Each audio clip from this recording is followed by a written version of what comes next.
Humingi ng palugit ang kampo ni Senadora Grace Poe sa Commission on Elections upang makapaghain ito ng counter affidavit hinggil sa disqualification case ng senadora. Nakatakda ng magkaroon ng pagdinig sa Nobyembre 3 hinggil sa kaso ni Poe.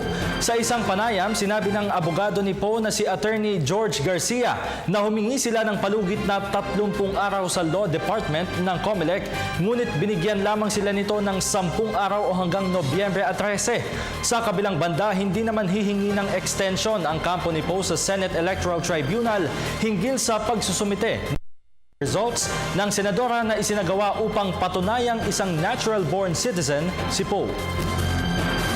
One of the contents of our counter affidavit that we will really encourage the COMELEC to suspend its proceedings and or to dismiss the case outright.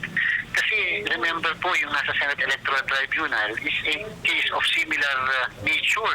Hindi kami makapag-file ng aming DNA results o ng findings sa Senate Electoral Tribunal. We are willing na that the case be decided on the records and on the appreciation by the members of what the law is applicable.